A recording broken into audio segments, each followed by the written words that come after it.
Hello and welcome back to Introductory Astronomy. Today we're going to continue talking about galaxies. Last time we talked about Hubble's tuning fork, but about 20 to 25% of the galaxies don't fit well into the Hubble scheme.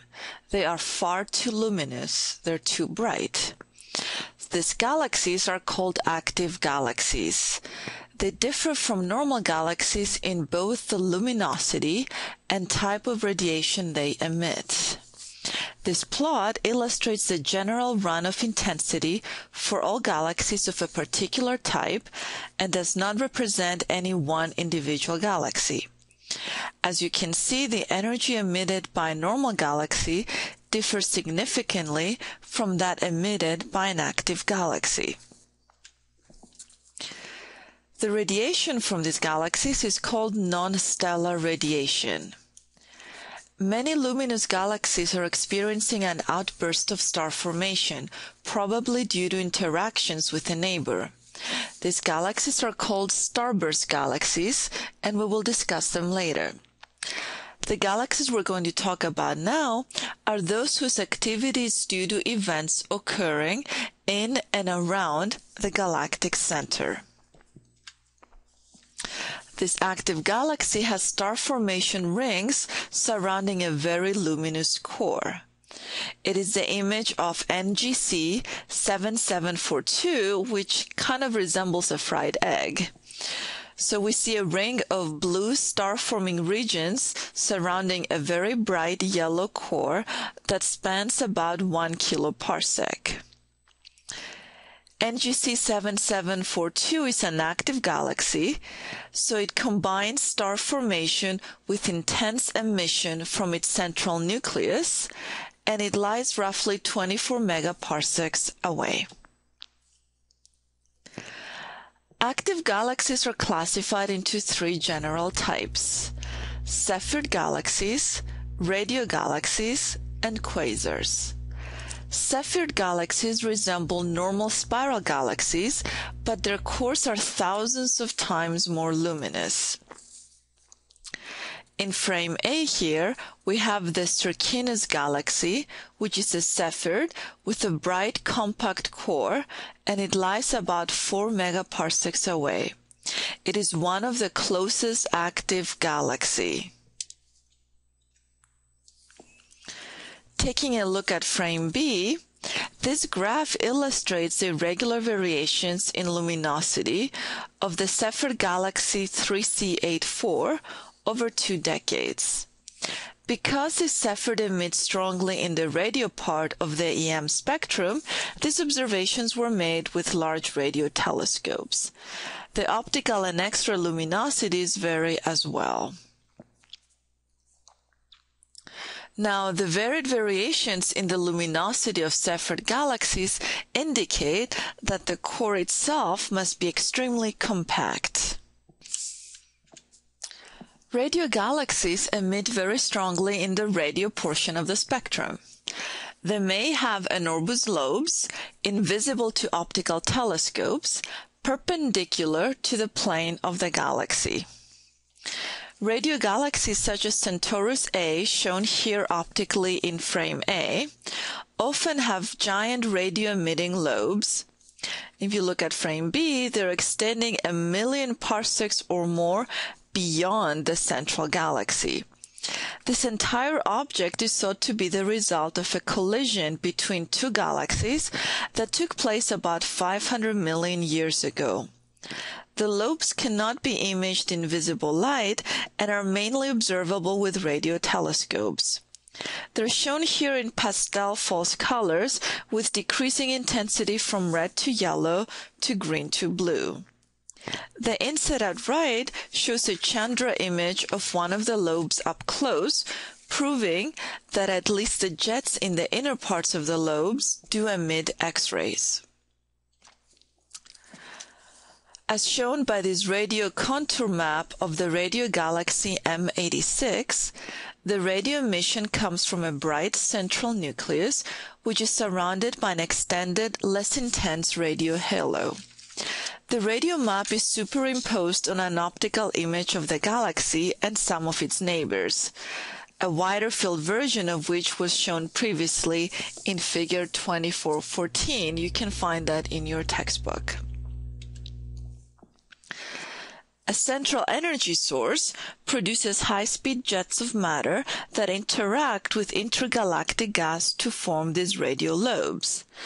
The system may appear to us as either radio lobes or a core-dominated radio galaxy, depending on our location with respect to the jets and lobes. Many active galaxies have jets, and most show signs of interactions with other galaxies. The giant elliptical galaxy M87, also called Virgo A, is displayed here in a series of zooms. In frame A, we have a long optical exposure of the galaxy's halo and embedded central region. In frame B, we have a short optical exposure of its core and an intriguing jet of matter on a somewhat smaller scale. In frame C, we have an infrared image of M87's jet examined more closely compared to B. The bright point at left in C marks the bright nucleus of the galaxy. The bright blob near the center of the image corresponds to the bright knot visible in the jet in frame B. Quasars, quasi-stellar objects, are star-like in appearance but have very unusual spectral lines. In frame A, we see the bright quasar 3C273, which displays a luminous jet of matter, but the main body of the quasar is star-like in appearance. Frame B, the jet extends for about 30 kiloparsecs and can be seen better in this high-resolution image. Now, eventually it was realized that quasar spectra were normal, but enormously redshifted, which indicates that they're very, very, very far away from us. Here we have an optical spectrum of the distant quasar 3C273. Notice both the redshift and the widths of the three hydrogen spectral lines marked as hydrogen beta, hydrogen gamma, and hydrogen delta. If you don't remember what these represent, please review section 4.3. The redshift indicates the quasar's enormous distance. The width of the lines implies rapid internal motion within the quasar itself. Solving the spectral problem introduces a new problem. Quasars must be among the most luminous objects in the galaxy to be visible over such enormous distances. So, although quasars are the most luminous objects in the universe, they're often unimpressive in appearance. In this optical image, a distant quasar, marked by an arrow, is seen close in the sky to nearby normal stars.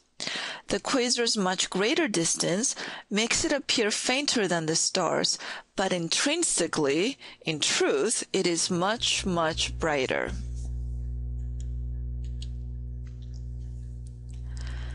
The redshift of a beam of light is its fractional increase in wavelength. Redshifts are measured directly, and distances are calculated from them using Hubble's constant, which is uncertain. Remember on that slide in the previous lecture, we talked about Hubble's constant being approximately 70.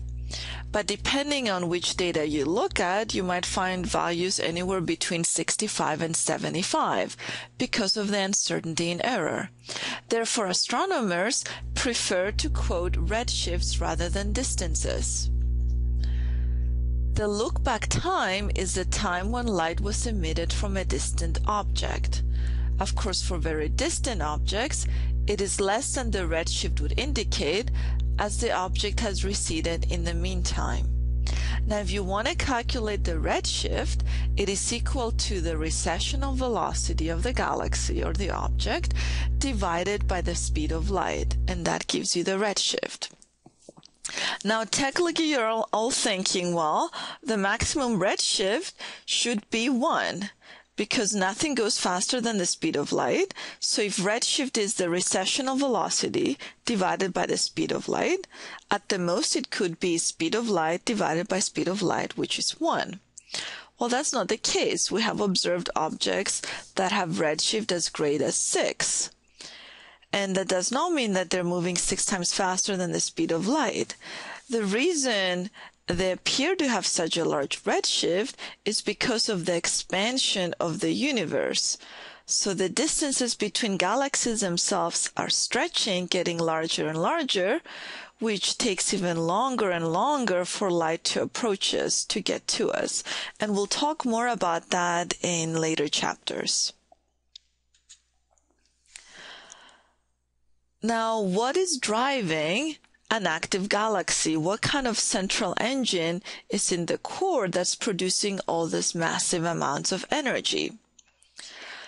Well, active galactic nuclei have some or all of the following properties. First, they're very, very bright, high luminosity.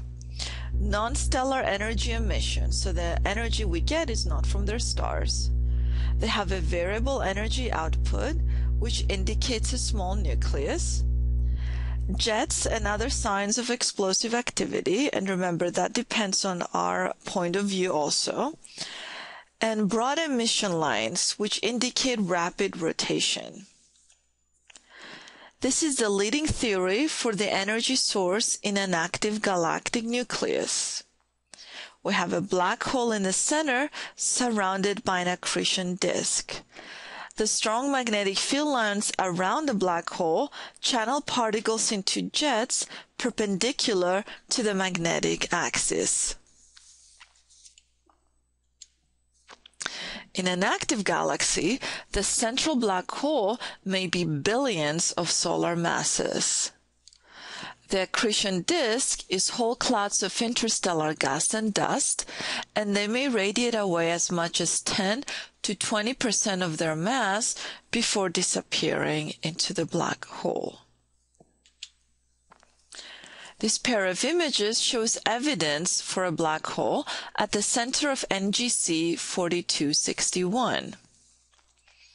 In frame A, we have a combined optical radio image of the giant elliptical galaxy NGC 4261, which is in the Virgo cluster, and it shows a white visible galaxy at the center from which blue-orange, and that's in false color, radio lobes extend for about 60 kiloparsecs.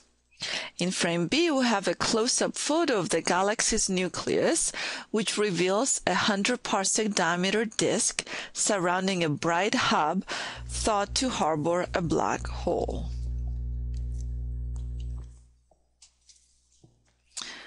Here we have recent images and spectra of M87 that support the idea of a rapidly whirling accretion disk at the galaxy's heart. In frame A, we have an image of the central region of M87, similar to that shown in figure 24.26c in your textbook, and it shows the galaxy's bright nucleus and jet. In frame B, we have a magnified view of the nucleus, which suggests a spiral swarm of stars, gas, and dust.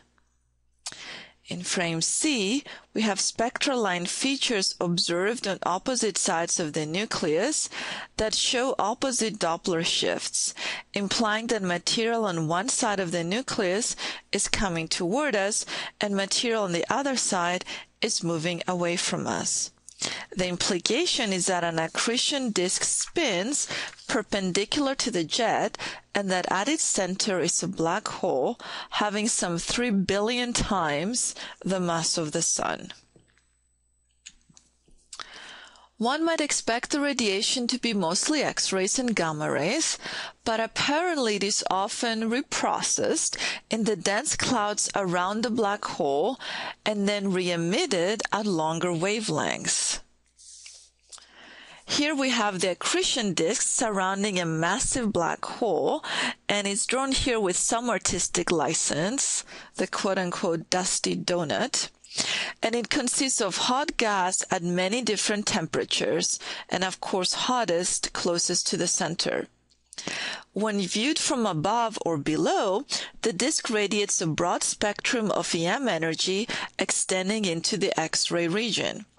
However, the dusty infalling gas that ultimately powers the system is thought to form a rather fat, donut-shaped region outside the accretion disk, which effectively absorbs much of the high-energy radiation reaching it, re-emitting it mainly in the form of cooler infrared radiation. Thus, when the accretion disk is viewed from the side, strong infrared emission is observed. For systems with jets, as shown here, the appearance of the jet, radiating mostly radio waves and X-rays, also depends on the viewing angle.